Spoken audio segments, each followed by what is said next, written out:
Bueno, buen día a todos. Vamos a esperar 5 minutos para terminar de que ingresen sus compañeros. Gracias.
Buen día. Vamos a empezar con la unidad uno.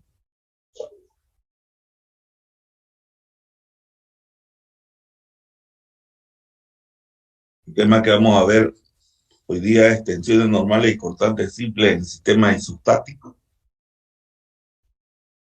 Nosotros, cada vez que empecemos una clase, vamos a dar una clase, una unidad, vamos a dar los objetivos de la unidad. En este caso, es definir y conocer qué estudia la resistencia material. Esa palabra es una introducción a la resistencia material. Conocer y comprender las hipótesis básicas de resistencia material. Son las hipótesis que nos basamos o las reglas que nos basamos nosotros para poder determinar las distintas ecuaciones de resistencia de materiales que vamos a utilizar. Definir y aprender a determinar ecuaciones que gobiernan las tensiones normales y constantes simples. Aquí es la primera vez que vemos el concepto de tensión, que es el concepto que vamos a ir manejando.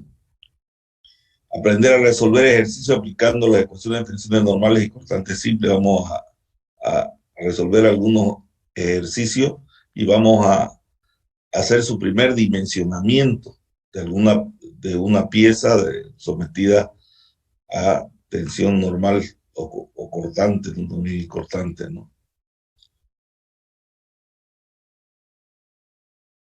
Bueno, ¿qué es la resistencia de materiales? Nosotros tenemos un sólido cualquiera, ¿no? Que está sometido a un sinfín de carga. Este sólido, para nosotros en resistencia de materiales, lo consideramos un sólido deformable. Al considerarlo un sólido deformable, ya no puedo transmitir las cargas como me da la gana en isostática. En isostática yo consideraba que era un sólido rígido, indeformable. Aquí yo considero que es un sólido rígido, pero es deformable. Entonces, si yo asumo una carga, este sólido se tiene que deformar de alguna manera, ¿no? Siempre se deforma. Entonces, cuando era rígido, indeformable, el sólido podía trasladar las cargas de un lado al otro. Por eso es que nosotros determinamos las reacciones externas, porque nosotros suponíamos que este sólido podía internamente acomodarse para poder trasladar o hacer las reacciones de apoyo que conocían ustedes. Por eso es que determinamos el equilibrio externo. Ahora este sólido es deformable. No siempre puede trasladar carga, ¿no? Entonces, lo que tenemos que hacer es saber la dimensión, nosotros determinar la dimensión necesaria del sólido y el material para que este sólido pueda transportar cargas en el interior de sus secciones, ¿no? Para que pueda transportar. Entonces, ¿de qué depende que pueda transportar? Del tamaño de la sección, ¿no? Y del material. Si seguramente que yo tengo una sección como esta y es de algodón, seguramente que no va a poder transportar. Pero si tengo una sección como esta y es acero duro y le pongo un montón de fuerza, entonces va a poder transportar. Entonces depende. Pero si también es algodón y tengo una sección inmensa, seguramente que va a poder transportar esta fuerza. Entonces, depende del material y depende de la dimensión de la sección para que pueda transformar carga. Esa es la gran diferencia que hay entre isostática y resistencia. Yo en isostática suponía que el sólido era rígido, indeformable, entonces transportaba cualquier carga, no importaba la carga, no me interesaba qué pasaba en el interior del sólido, ni la dimensión, ni la forma de la sección, que él podía transportar carga de un lado al otro, ¿no? En cambio acá no. Entonces, nosotros vemos la definición, es la mecánica de los materiales estudia los efectos causados por las cargas externas en el interior del sólido rígido, deformable, analizando sus esfuerzos internos y sus deformaciones para poder determinar las dimensiones del sólido en función del material para que el mismo pueda soportar cargas externas. Es bueno siempre saber,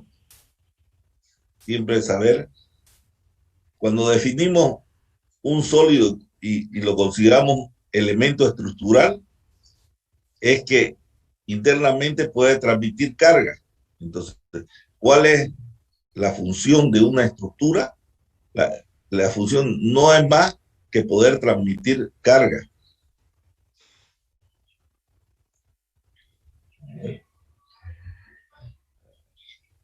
Por ejemplo, estos son elementos estructurales que nosotros conocemos: losa, viga, columna, fundación y suelo, por último, los de abajo. Entonces, si yo tengo carga en una losa, esta losa tiene que ser capaz de poder transmitir carga en el interior de él. Sus cargas las transmite a una viga. De esta viga se transmite la carga a una columna. De las columnas se transmite la carga a una fundación, y de la fundación se deposita la carga en otra estructura que por eso estudia, es el suelo, ¿no? ¿Ya? Y ahí queda depositada. Entonces, una estructura no es más que un elemento, un sólido que puede transmitir carga, ¿no? Eso, eso es un sólido, ¿no?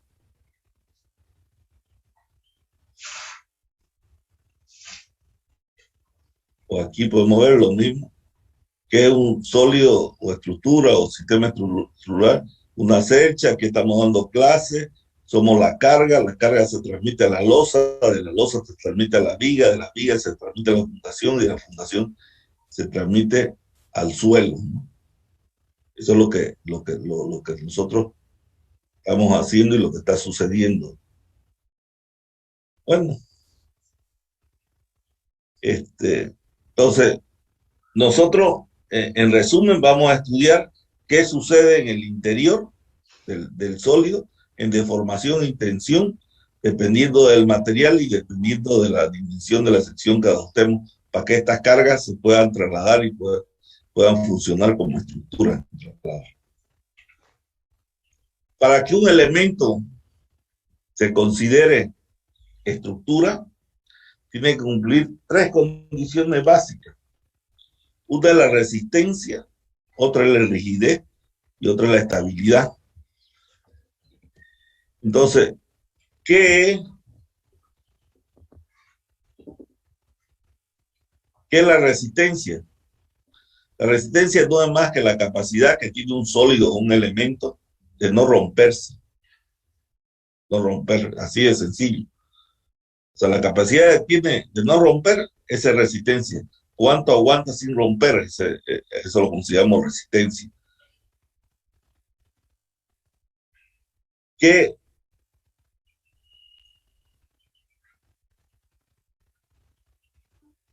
es la rigidez?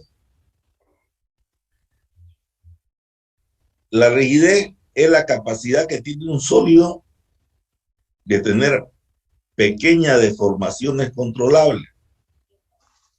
La capacidad que tiene un sólido de tener pequeña deformación, en otras palabras, ¿no? Entonces, si yo tengo, por ejemplo, esta viga de un techo media agua, que lo que nos interesa a nosotros es que nos cubra del sol y de la lluvia, este techo, esta viga tiene que ser poco deformable para que este techo no se deforme, porque yo supongo que me va a cubrir el sol, y cuando haya lluvia, el agua la voy a trasladar a una parte donde no les estorbe a las personas que están jugando o las que están sentadas así. Pero generalmente en la realidad,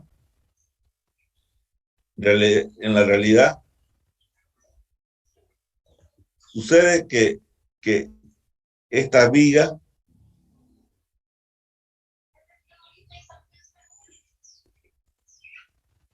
por X o Z motivo, es muy común verlas deformadas. Y al deformarse, aquí tienen las tejas generalmente son elementos rígidos y son elementos que fácilmente se quebran.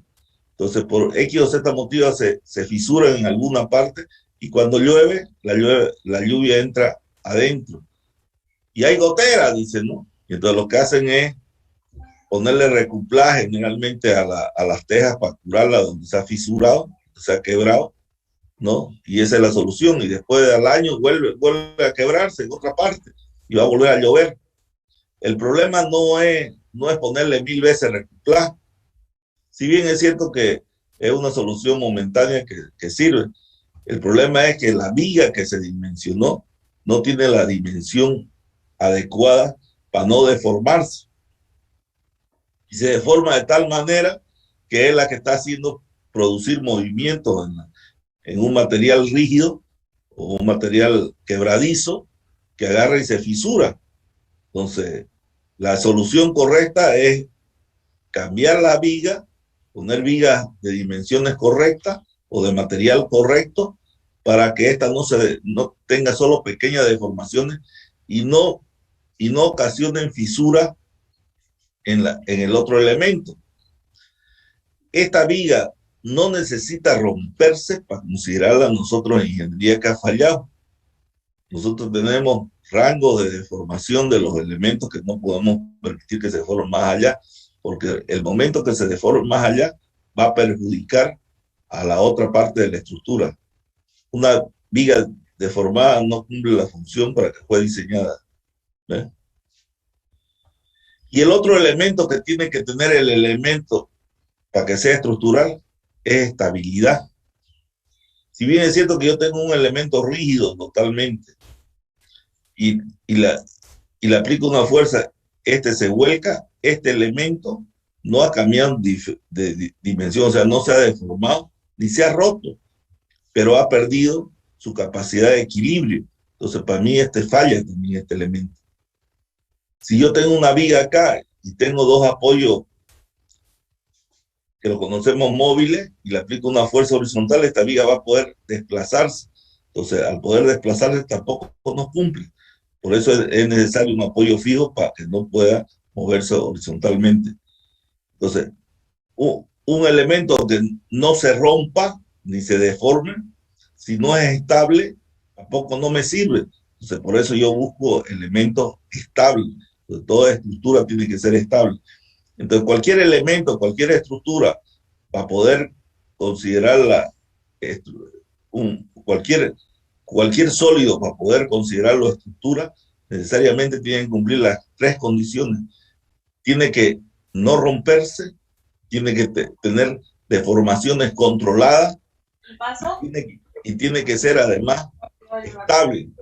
Ese elemento recién le puedo considerar un elemento estructural. Y un sistema es una unión de varios elementos, varios elementos estructurales unidos de tal forma que siga manteniéndose la estabilidad de la estructura, ¿no?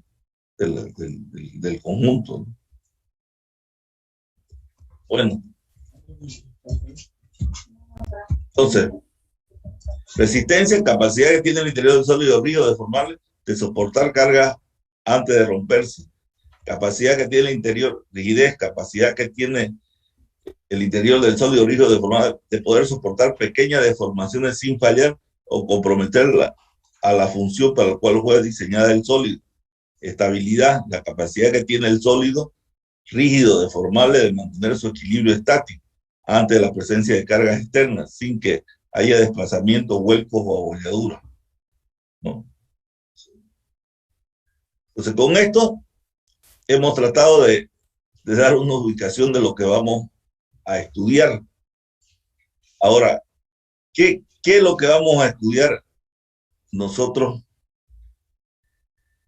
este curso? Nosotros, ¿dónde está? Sí.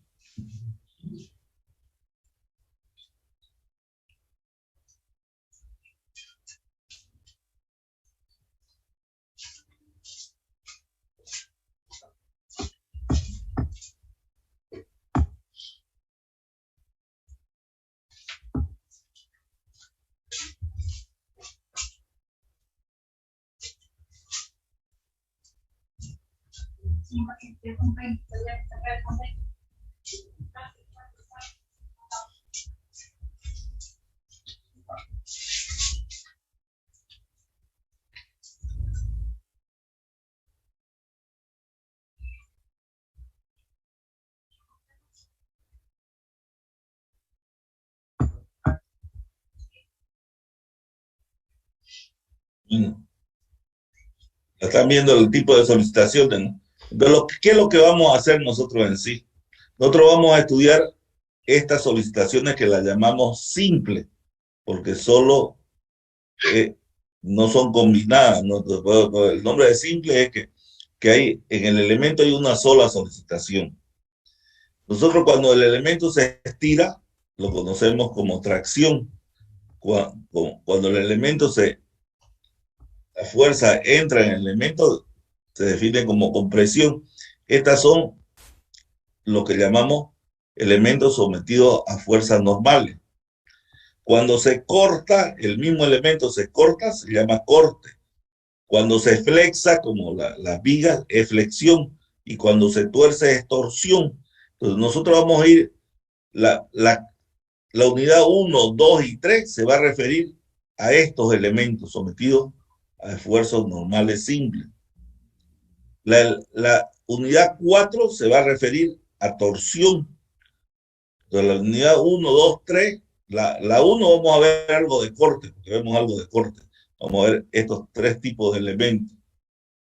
La unidad 4 vamos a ver torsión. La unidad 5, 6 y 7 vamos a ver lo que se llama flexión. Y la unidad 8 ya vamos a ver secciones que son oblicuas, ¿no? Eso es lo que vamos a ver. Nosotros, todas las tensiones que calculamos en las 7 primeras son perpendiculares a su eje. Tenemos un eje acá, las tensiones calculamos en función a las secciones perpendiculares, en todita, siempre perpendiculares.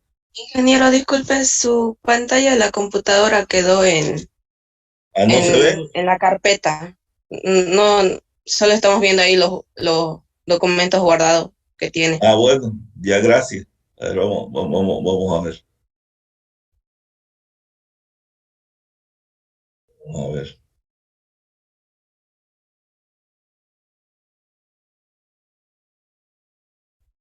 Vamos a ver.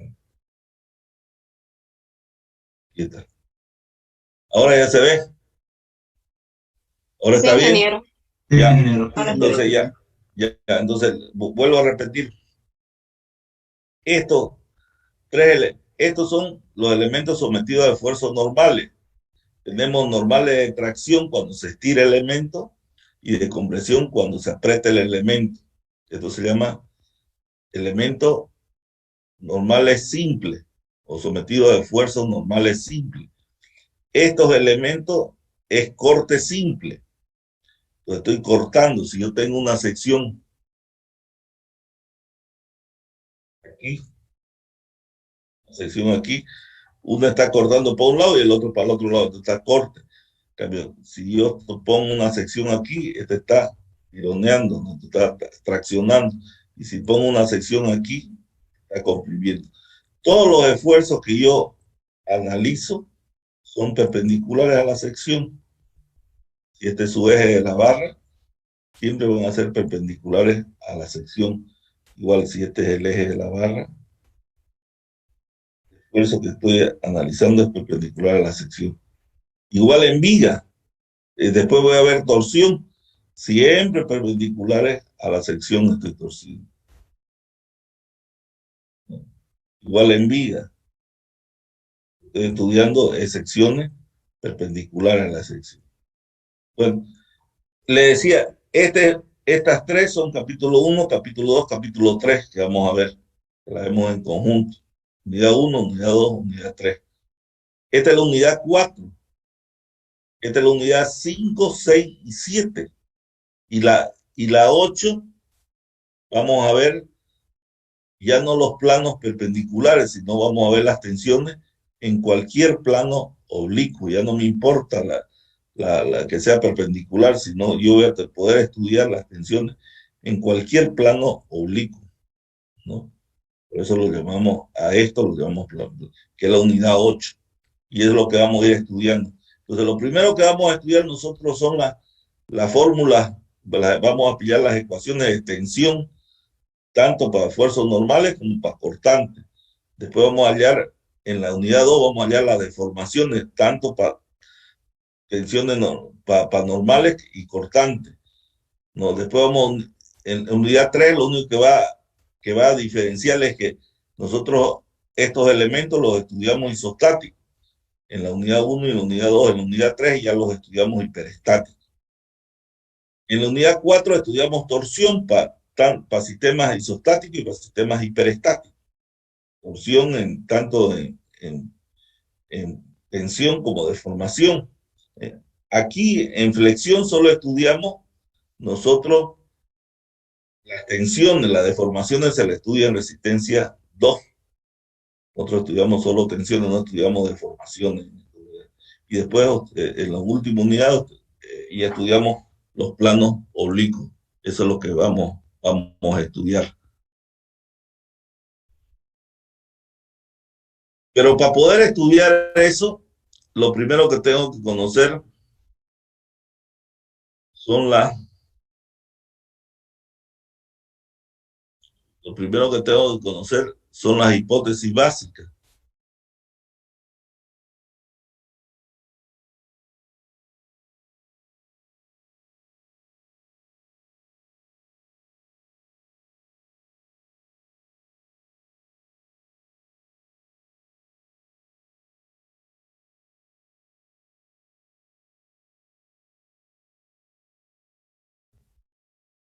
Entonces volvemos, ya están viendo ahí, hipótesis básica de resistencia de materiales.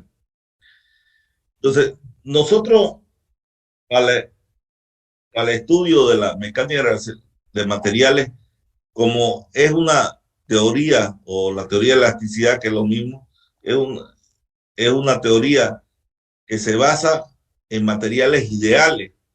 O sea, porque nosotros vamos a hacer una teoría para todo tipo de materiales. O sea, no importa que sea madera, no importa que sea hormigón, no importa que sea metálica o de zinc o de aluminio, el elemento que quiero dimensionar. Entonces, esos elementos tienen que tener ciertas características especiales para poder dimensionar. Entonces, para nosotros queremos que sea nuestro material o nuestro elemento, nuestro sólido, queremos que sea totalmente continuo, por eso dice hipótesis de continuidad. Y nosotros hacemos suposiciones, si bien es cierto que en la realidad no se presenta, pero a mí me interesa suponer que son continuos, porque si no, no podría dimensionar, tenía que dimensionar para cada sitio, ¿no? Entonces, se supone que el material llena totalmente el volumen que ocupa. La teoría atómica de la composición discreta de la materia no se la toma en consideración. Y ejemplo del hormigón. El hormigón, porque el hormigón es una composición de cemento, arena, grava, agua, y en ninguna parte es continuo el hormigón, es totalmente discontinuo. Pero nosotros, para poder calcularlo, vamos a considerar que es continuo y se llama hormigón, y lo que nos interesa calcular son las tensiones y las deformaciones. Entonces, nosotros suponemos que el material que estamos estudiando es totalmente continuo, ¿no? Después dice, para, para que vean que mi material es especial, dice que tiene que cumplir la hipótesis de homogeneidad. Homogéneo quiere decir igual. Entonces, se supone que dos testigos extraídos del mismo material, uno de acá, otro de acá, todas sus propiedades físicas y mecánicas tienen que ser las mismas. No pueden ser distintos, porque si no, tendría que hacer una teoría de cálculo para esta sección y otra para esta sección y otra para esta. Entonces, yo tengo que suponer que todo el material es homogéneo, es igual. Entonces, Cuando estoy hablando de propiedades físicas iguales, estoy hablando de color, olor, peso, todo lo que es físico. Y cuando estoy hablando de propiedades mecánicas, estoy hablando de tensiones y deformaciones. Todas, todas esas tienen que ser iguales. Tienen que tener estos elementos, tienen que tener la capacidad de resistir igual. No puede resistir lo menos. O sea, no puede resistir esto una cosa y esta resistir otra cosa. Tiene que resistir lo mismo, tiene que aguantar lo mismo. Entonces, esa es la hipótesis de igualdad de los distintos elementos. Pero es más, yo ya quiero que sea continuo, he dicho que sea continuo y que sea igual. Pero, ¿qué dice? ¿Qué es la isotropía? Es la igualdad, pero de un mismo elemento, pero en todas sus direcciones. Aquí era este con este. Ahora yo quiero este elemento que sea igual en todas sus direcciones. Si yo lo jalo para acá, tiene que ser lo mismo que yo lo jale para acá, tiene que alargarse o achicarse o resistir lo mismo. Entonces, se supone que un testigo extraído de un material, todas sus propiedades físicas y mecánicas tienen que ser igual en todas sus direcciones. O sea, en otras palabras, estoy diciendo que tiene que ser un material perfecto, que tiene que ser homogéneo, tiene que ser continuo, tiene que ser homogéneo y tiene que ser isótropo, el material que yo quiero estudiar. Entonces, yo estoy idealizando un material. El material que más cumple esto es el acero dulce, ¿no? El que más cumple. Los otros materiales nosotros tenemos que acercarnos al comportamiento para poder dimensionarlo. Por eso vienen las tensiones admisibles, porque hasta cierto punto podemos hacerlos trabajar nosotros para que cumplan esas condiciones, después no cumplen. Nosotros solo trabajamos con el material hasta donde cumplen las condiciones que nosotros queremos y le imponemos. Bueno, después viene la hipótesis de rigidez. Se supone que las deformaciones son pequeñas con relación a las dimensiones del cuerpo deformado. Esta deformación es pequeña con respecto a él. Entonces, ya cuando vean hormigón, metálica, madera, van a ver qué me permite deformarme, ¿no? Entonces yo no puedo crear elementos que se deformen más de lo que me permite la teoría. Entonces eso no lo vamos a ver nosotros como concepto, es que las deformaciones son pequeñas en relación a la dimensión del elemento. Ese es nuestro concepto, porque nosotros vamos a utilizar. Donde van a ver los parámetros, cuánto es esta deformación, porque me interesa saber cuánto le va a permitir deformarse, eso lo van a ver con tal el tipo de material. Si es metálica va a ser un valor, si es hormigón otro, si es madera va a ser otro. Y lo van a conocer el valor admisible, lo máximo que ustedes pueden deformar esta estructura, ¿no? Pero en sí el concepto que es pequeño, ese es el concepto, ¿no? Además tenemos que considerar que mi material es elásticamente perfecto. ¿Qué quiere decir que es elásticamente perfecto? Que en su proceso, cuando yo deformo un elemento y le quito la carga, al retirar la carga, este tiene que recuperar totalmente su deformación. Esa es la hipótesis de elasticidad perfecta. Si esta fuerza era cero, mi deformación era cero. Si esta fuerza era distinto de cero, se producía una pequeña deformación. Si yo le vuelvo a sacar la carga, tiene que volver a ser cero. Cuando está arriba, en el piso de arriba, pasando clases, la losa que está de arriba está sin deformarse porque no tiene carga externa.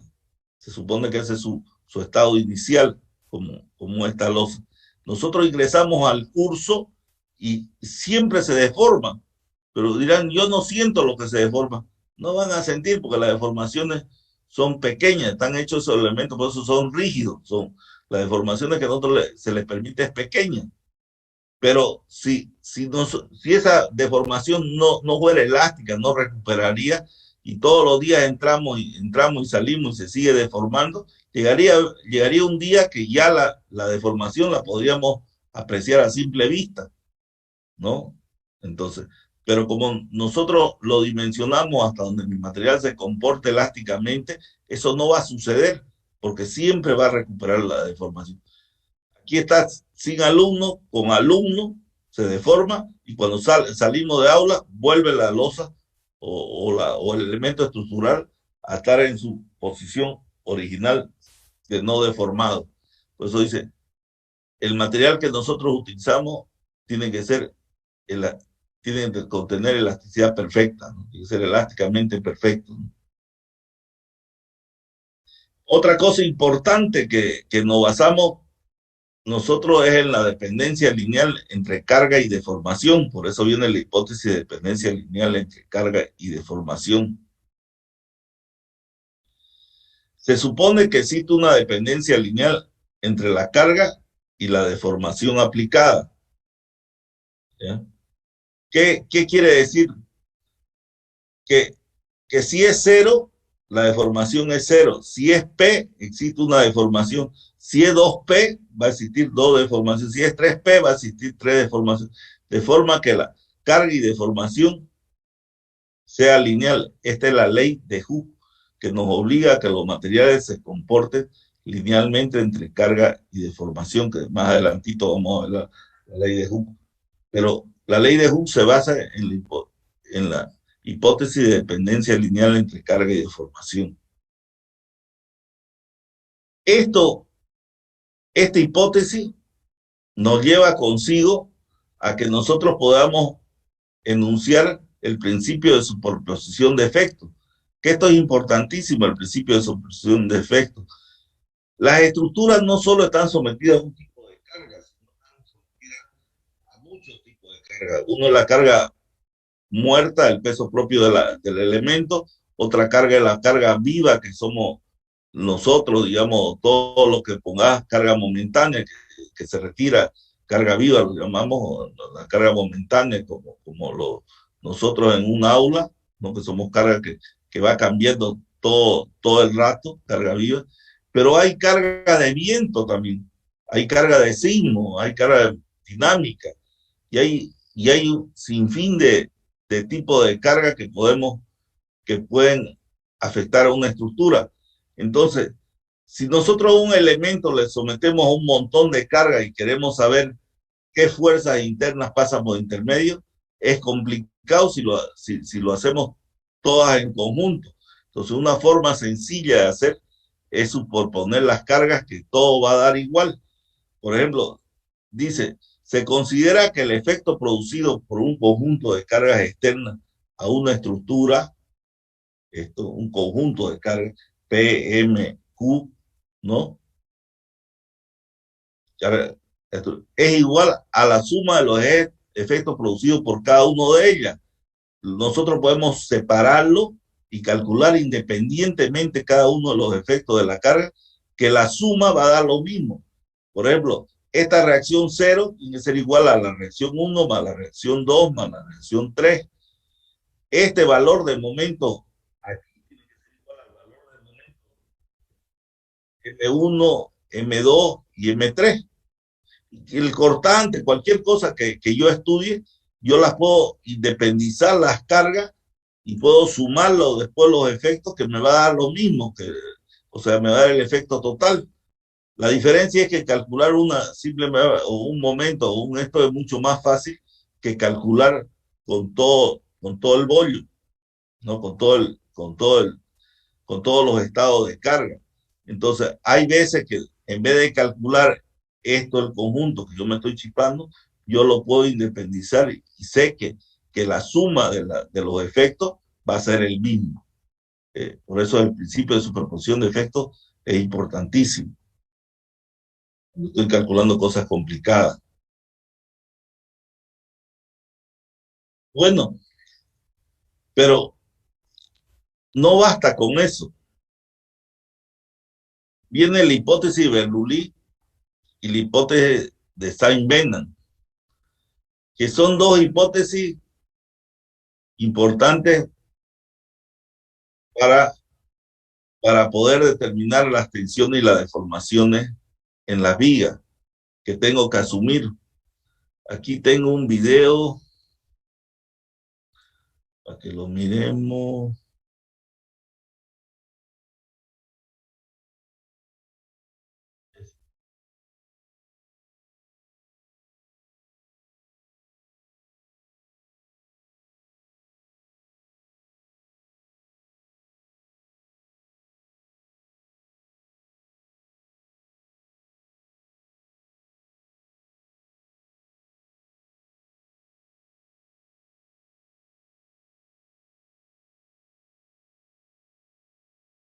Ingeniero, por si acaso no se escucha el Sí, video. ingeniero, no tiene audio.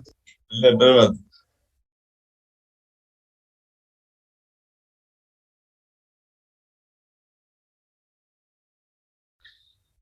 No se escucha.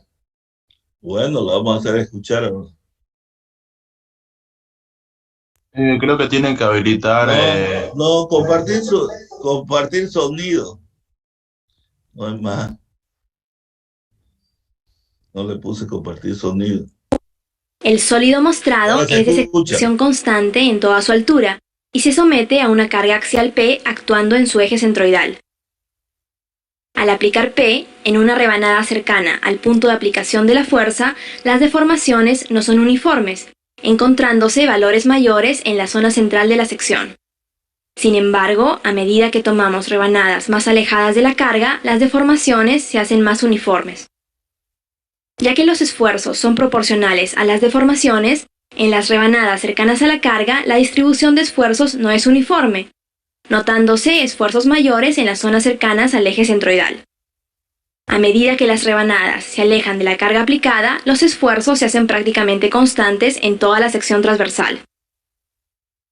Si al mismo sólido ahora le colocamos una plancha rígida en la parte superior y aplicamos P en su eje centroidal, observaremos que la deformación se hace uniforme en todo el elemento, y por consiguiente la distribución de esfuerzos en cualquier sección transversal será también uniforme e igual al cociente entre la carga P y el área de sección transversal A.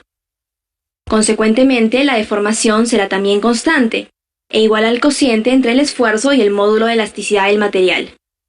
Como en realidad las cargas no son puntuales sino distribuidas, y las deformaciones son uniformes cuando están alejadas de ellas, se puede asumir que si una fuerza normal P está aplicada en el eje centroidal de un elemento de sección cualquiera, los esfuerzos y las deformaciones son constantes e iguales a las expresiones antes indicadas.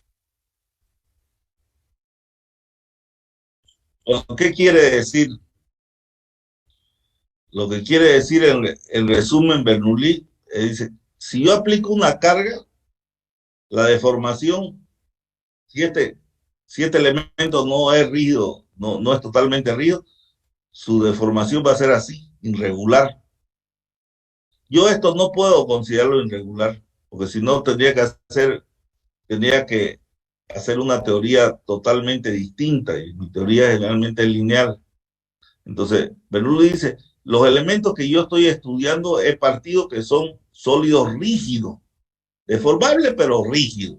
Ese es el principio. Entonces yo tengo que considerar, si es cierto que en el punto de aplicación se deforma de esta manera, yo tengo que considerar que las deformaciones son planas y perpendiculares a las barras, ¿no? Entonces, Bernoulli dice, yo no voy a calcular así, yo voy a calcular así, con las deformaciones planas y perpendiculares a la barra. Si bien es cierto que si yo tengo un elemento y lo someto a una carga, voy a tener deformaciones y cuando se vaya alejando de la sección, va a volverse plano, como yo consideraba. Pero desde el principio yo no considero las deformaciones de este tipo, considero las deformaciones planas y perpendiculares a la barra.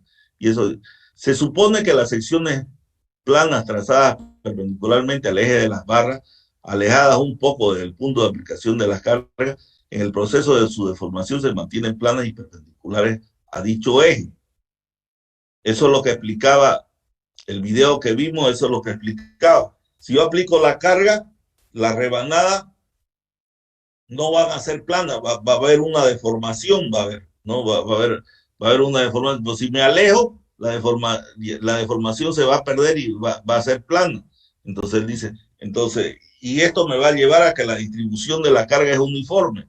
Entonces, después dice, es como si tuviera una plancha que me uniformiza la carga. Entonces, yo tengo que suponer que la deformación son planas y perpendiculares a la barra.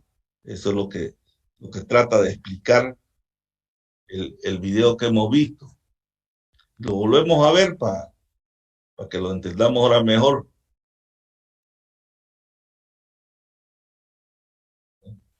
Entonces, aquí empieza diciendo yo le voy a aplicar una carga a esta sección y esta sección en el punto de aplicación, la deformación no va a ser plana, pero si me alejo va a ser plana. Eso es lo que dice. Entonces la distribución de tensiones cerca del punto de aplicación tampoco no va a ser uniformemente repartida, pero más allá de la sección va a ser uniformemente repartida. Entonces él pone como es rígido el elemento, pone como si tuviera una plancha acá y le aplica la fuerza. Entonces él dice la distribución tiene que ser plana y perpendicular a la barra. El sólido mostrado es de sección constante en toda su altura y se somete a una carga axial P actuando en su eje centroidal. Al aplicar P en una rebanada cercana al punto de aplicación de la fuerza, las deformaciones no son uniformes, encontrándose valores mayores en la zona central de la sección. Sin embargo, a medida que tomamos rebanadas más alejadas de la carga, las deformaciones se hacen más uniformes. Ya que los esfuerzos son proporcionales a las deformaciones, en las rebanadas cercanas a la carga, la distribución de esfuerzos no es uniforme, notándose esfuerzos mayores en las zonas cercanas al eje centroidal. A medida que las rebanadas se alejan de la carga aplicada, los esfuerzos se hacen prácticamente constantes en toda la sección transversal. Si al mismo sólido ahora le colocamos una plancha rígida en la parte superior y aplicamos P en su eje centroidal, observaremos que la deformación se hace uniforme en todo el elemento, y por consiguiente la distribución de esfuerzos en cualquier sección transversal será también uniforme e igual al cociente entre la carga P y el área de sección transversal A. Consecuentemente, la deformación será también constante, e igual al cociente entre el esfuerzo y el módulo de elasticidad del material. Como en realidad las cargas no son puntuales sino distribuidas, y las deformaciones son uniformes cuando están alejadas de ellas, se puede asumir que si una fuerza normal P está aplicada en el eje centroidal de un elemento de sección cualquiera, los esfuerzos y las deformaciones son constantes e iguales a las expresiones antes indicadas. Bueno, estas expresiones las vamos a sacar más un ratito. O sea, no hay mayor problema. Ahorita no las conocemos, nosotros tratamos. Entonces, la hipótesis la de Bernoulli se refiere a las deformaciones y la de Saint-Venant se refiere a la otra parte que dice él, la distribución de tensión. Si yo aplico cerca del punto de aplicación, la respuesta va a ser así de las cargas. Pero yo tengo que considerar que la carga tiene que ser uniformemente repartida. Se supone que al aplicar una carga en una sección plana y perpendicular al eje la respuesta en otra sección un poco alejada del punto de aplicación es una carga uniformemente repartida en toda la sección de eso. Esa es la hipótesis. Esto es lo real y esta es la hipótesis. Son lo que nosotros vamos a considerar.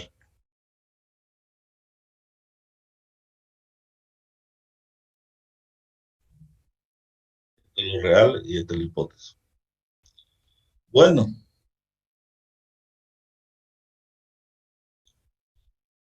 Ya hemos visto, entonces, deformaciones planas y perpendiculares es la hipótesis, lo que nosotros no va a valer, lo que desde aquí adelante vamos a considerar, esto no vamos a considerar. Distribución de carga uniforme en la sección. En base a eso, podemos comenzar a definir qué son los esfuerzos internos, ¿no? Entonces, ¿qué son los esfuerzos internos? En primer lugar, vamos a definir qué es la tensión normal o esfuerzo interno normales.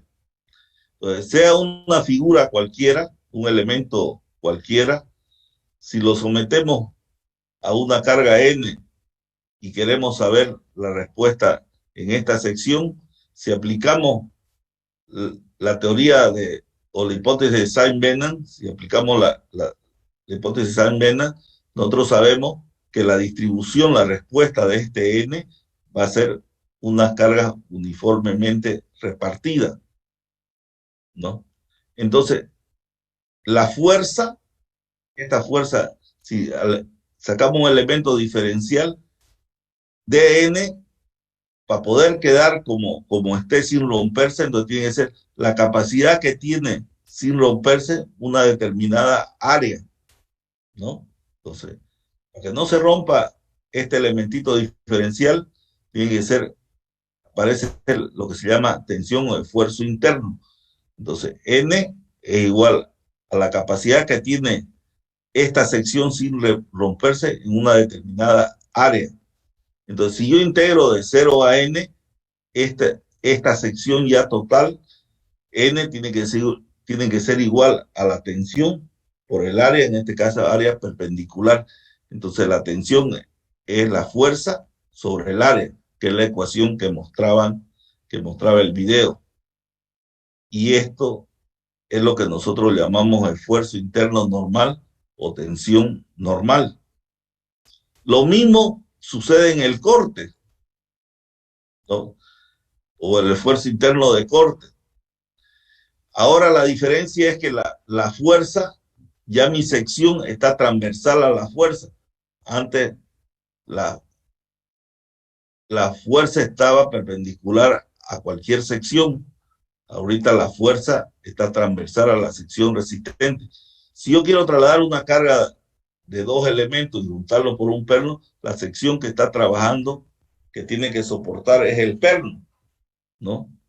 Entonces, la fuerza ya tiene que ser transversal o paralela a la sección, como vemos acá. Entonces, esta fuerza, esta dP, ¿cuánto tiene que valer? Lo que pueda soportar en un área paralela. Entonces, integrando nuevamente, tenemos que P es tau por A paralela. La única diferencia, fíjense que es la misma ecuación, pero es el área. Aquí el área es perpendicular y aquí el área es paralela. Esta es paralela. Entonces le pongo 2 rayitas aquí. Es paralela. Entonces son los 2 tipos de área que tengo que soportar. Los 2 tipos de tensión. Una es cortante y otra es normal. Y la única diferencia es que esta área es transversal a la fuerza aplicada y esta área es normal a la fuerza aplicada. Si nosotros conociéramos, porque ¿qué quiere decir tensión? Lo que pueda soportar, pero ¿quién puede soportar en el elemento? El material. Entonces, esta tensión depende del material. Si yo sé cuánto puede soportar el material sin romperse, yo ya puedo dimensionar. Entonces, este es un dato, generalmente la tensión, por eso después la conocemos como tensión admisible. La tensión es lo que pueda soportar. En nuestro caso va a ser lo que nosotros podamos permitirle, ¿no? La fuerza es lo que podemos permitir que un determinado material pueda aguantar, en otras palabras, ¿no? O sea, vamos a tener tensión normal y tensión cortante. Entonces, si nosotros tenemos, por ejemplo, un ventilador, que es lo más común que ustedes conocen ahí en la aula, donde tenemos un tubito, un fuste, que le llamamos fuste, una columna, y tiene un ventilador, y tiene un pasador que lo está agarrando para que este vueltee tranquilo, no se quebre. Y nos piden dimensionar este fuste y dimensionar este pasador. Pero para eso nos dan la tensión admisible, normal, y la tensión admisible de corte. Y el peso del ventilador, dice, la carga que va a soportar esta estructura es 180 kilos. Y nos piden hacer nuestro primer dimensionamiento.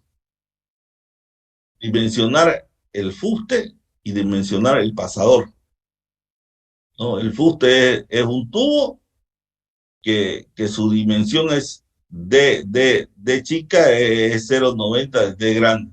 Nos piden, quieren saber qué sección tiene que tener el fuste y qué sección tiene que tener el pasador. Y yo cuento con estas dos ecuaciones, tensión normal y tensión cortante. Entonces, lo primero que tengo que hacer si yo quiero dimensionar este fuste es saber qué fuerza interna, por eso estudio isostática, qué fuerza interna está pasando por este fuste. O sea, si yo corto acá, yo quiero saber qué fuerza está trabajando aquí. En este caso, porque es muy sencillo el ejercicio, yo corto entonces,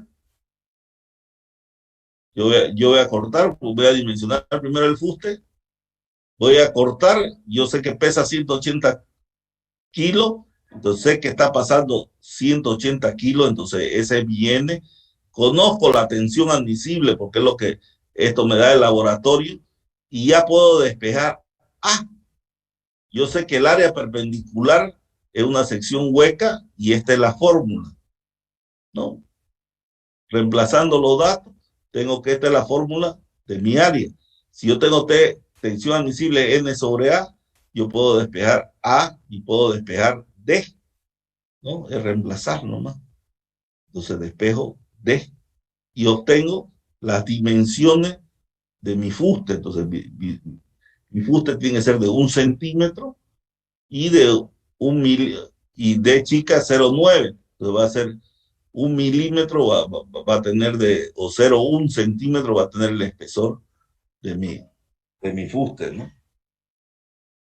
Entonces, una vez determino ya que con esta dimensión este fuste aguanta, tengo que determinar qué sección le voy a dar al pasador cuando estoy jalando, porque ya se está produciendo, este era normal, y aquí se está produciendo un corte, que yo lo estoy jalando esto, y aquí el pasador está tratando de cortarse, como vemos en esta figura, entonces está tratando de cortar.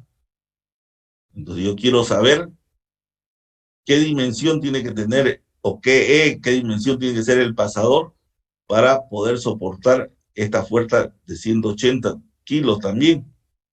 En este caso, como está cortando en dos partes, en este caso cortaba en una sola parte la sección. Si no todos fijamos, tironeamos, aquí hay una sección de corte. En este caso especial, hay dos secciones de corte que están resistiendo. Cuando yo estoy tironeando 180, están resistiendo dos secciones de corte. Por eso es que la A paralela se hace dos secciones de pasador. Una, dos, por eso aparece el 2 acá, dos secciones de pasador.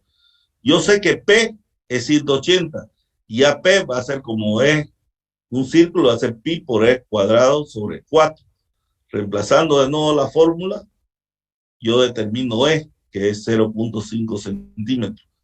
Con eso he conseguido el dimensionamiento, mi primer dimensionamiento, que es muy sencillo. O sea, y eso es lo que yo estoy buscando. En este caso, fíjense que no he hablado nada de deformación. Podría haber hablado de deformación, de decir, la deformación admisible de esto es tal y verificar, como no estamos hablando, ahorita solo estamos hablando de resistencia, estamos dimensionando a resistencia. Ustedes cuando lleven metálica, madera, hormigón, que son las tres que llevan, van a dimensionar tanto a resistencia, pero también van a dimensionar a deformación. A veces los elementos resisten, pero su deformación es tan grande que tenemos como la viga esa que vimos, que generalmente esa viga se dimensiona a deformación, o sea, no a resistencia, porque tenemos que controlar deformación. En este caso no estamos controlando deformación, solo estamos dimensionando a resistencia, ¿no? No sé si tienen alguna pregunta. ¿Está todo claro? Todo claro, ingeniero. Sí, ingeniero. Ya, bueno, sigamos entonces. Como dijimos que íbamos a avanzar harto hoy día. Bueno, si vemos Otro ejemplo 2. Ahora tenemos una columna que está sometido a una carga de 5.000 en la sección de arriba, y en esta sección más abajo está sometida a una carga de 20.000 kilogramos. Y nos piden dimensionar la sección 1, una columna circular, y la sección 2, una sección cuadrada. Podríamos aclarar que estas son elementos que no tienen pandeo, que eso lo van a ver en el dimensionamiento de columna. Van a ver el tema de pandeo en resistencia 2, van a ver. Nosotros consideramos que las estructuras que estamos calculando o dimensionando no tienen pandeo. Eso lo consideramos. Entonces, nos dan como dato que la tensión que va a soportar son 1.200, son del mismo material, pero una es circular y una es cuadrada. Una tiene una carga arriba de 5.000 y la otra tiene una carga abajo de 20.000.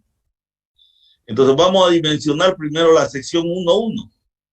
De la misma manera, ya tenemos la tensión atmosférica y yo tengo que saber qué fuerza está pasando en el interior.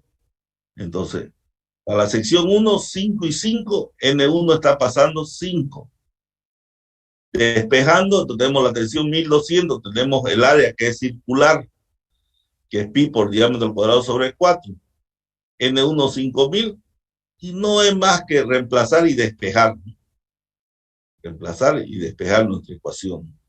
Esto es área, P o N, y la tensión, ¿no? Entonces lo que estoy despejando es esta. Área igual a N sobre tensión. El área es pi por diámetro sobre 4. Pi por diámetro al cuadrado sobre 4. El N es 5.000 y la tensión admisible es 1.200. Entonces despejo D y voy a tener que es 2.30 centímetros. Hago otro dimensionamiento. Ahora quiero dimensionar la 2, pero cuando corto la 2, para que el sistema esté en equilibrio, veo que influye la carga de 5.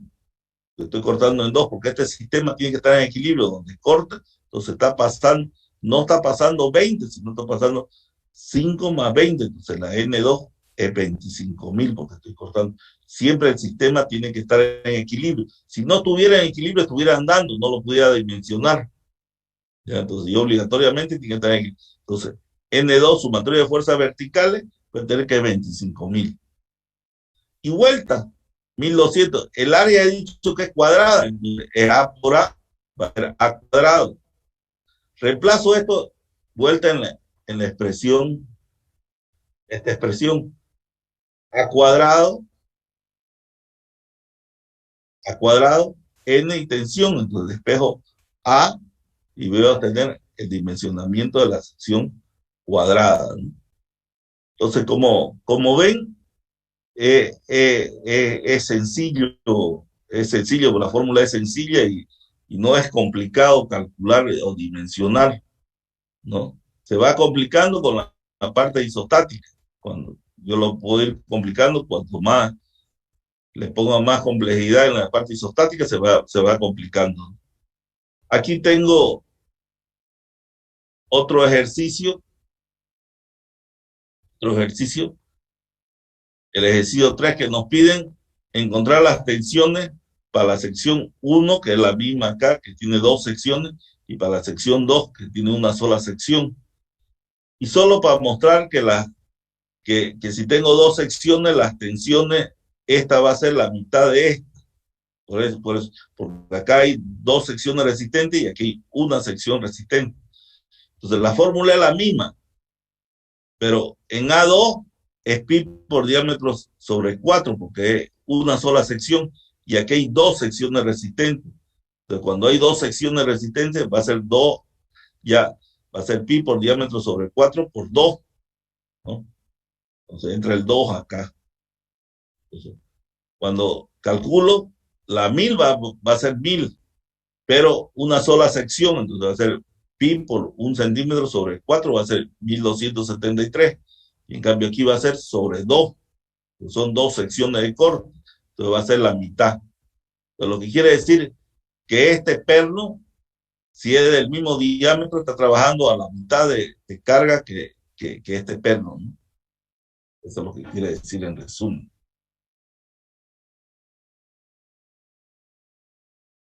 Muy común en la ingeniería es poner el mismo diámetro, si bien es cierto que acá yo podría haber calculado, si tiene capacidad de resistir 1200, este perno está trabajando suelto, digamos, ¿no? O sea, no, yo podría haberle hecho una sección más pequeña, pero en la realidad uno pone siempre el diámetro del más solicitado, porque es incómodo poner distintos diámetros. O sea, un plano con miles de diámetros calculados exacto es una locura para construirlo. Entonces, generalmente uno dimensiona con el más solicitado, ¿no? Y como le decía, yo puedo ir complicando, pero lo que se complica generalmente es la parte estática, no la formulita sencilla de tensión, fuerza sobre área sigue siendo esa, pero yo puedo ir complicándola en función de cómo se lo complique la parte isostática. Y aquí va otro ejercicio. Ya tengo un elemento donde tengo una barra rígida y está soportada por un apoyo fijo que puede rotar. Si yo le quito esta barra, esto tiene un perno acá, puede rotar. Por eso es que le pongo estas 2 barras, por eso es que las pongo esta barra. Y tiene una carga de 10.000 y una carga de 5.000. Me dan los datos de las tensiones anormales y acortantes, y me dan la fuerza y me piden dimensionar la barra 1, la barra 2 y dimensionar el pasador. Eso es lo que me piden. Entonces, lo primero que tengo que encontrar siempre es qué fuerzas internas están trabajando en la barra 1, en la barra 2 y el pasador. Para eso tengo que discretizar esta estructura. Y esta estructura no es más que un apoyo fijo acá, que es el que rota, y acá en este punto es un apoyo móvil, como el que estamos poniendo. ¿Por qué es un apoyo fijo y por qué es un apoyo móvil? Nos preguntarán. Si yo saco esta barra y lo dejo con el pasador acá, esta barra rígida, lo único que puede hacer es rotar. No puede moverse para acá ni moverse para el otro lado, pero sí puede rotar. Entonces, eso representa un apoyo fijo. En cambio, si yo saco este elemento de esta barra y quedan estas 2 barras y una chapa rígida, esta chapa rígida seguro que puede bambolear, ¿no? O sea, puede tener movimientos horizontales. Yo tengo esta barra y con 2 cositas la agarro de acá.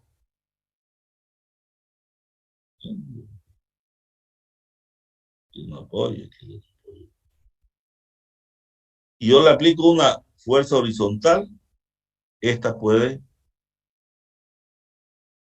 moverse. Entonces, lo único que me está restringiendo estas barras, que no se mueva verticalmente, pero sí se puede mover horizontalmente, ¿no? ¿Estamos de acuerdo? Es por eso que es apoyo móvil. En cambio, acá es apoyo fijo, ¿no? Porque está este tornillo, o aquí, y mi barra está aquí.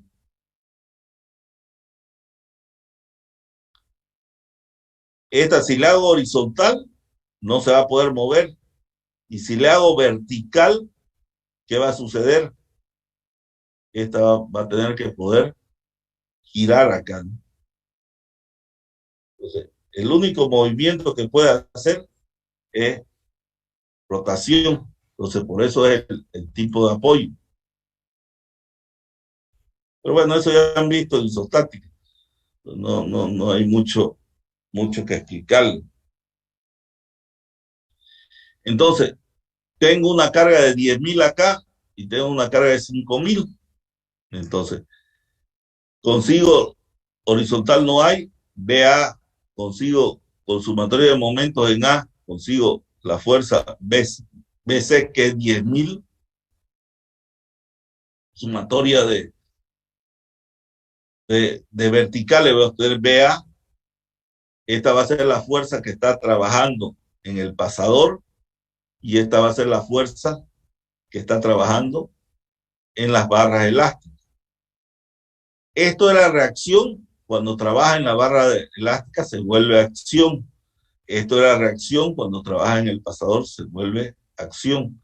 Entonces veamos las barras elásticas. Entonces yo tenía BC 10.000 que iba para arriba. Como he cortado, va para abajo, ¿no? Estamos de acuerdo.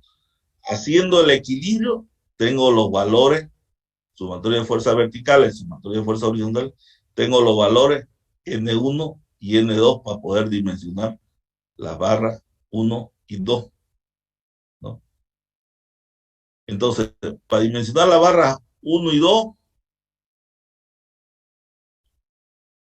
ya tengo los valores de N1 y N2, lo único que tengo que hacer es aplicar la fórmula y despejar. Entonces voy a tener Φ1 y voy a tener Φ2. Igual para el pasador, tengo dos secciones, entonces viene 2, P, sé que es este valor, PA, que es 5.000,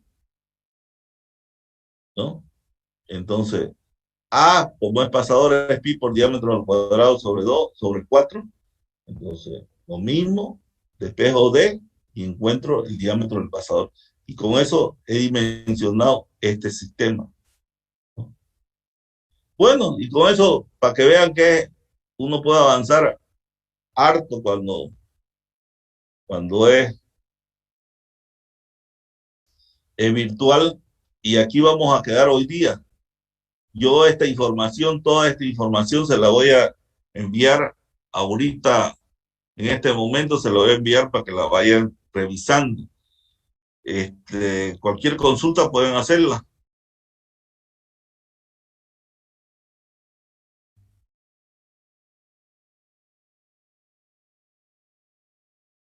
Bueno, si no hay más, nos vemos mañana. Vamos a tratar de avanzar medio rápido porque estamos sin tiempo y prefiero tener tiempo para hacer después ejercicio, hacer pruebas, hacer alguna cosa. Bueno, entonces nos vemos mañana. Hasta mañana, hasta luego. Hasta luego, ingeniero. Hasta luego, ingeniero. Hasta luego, ingeniero.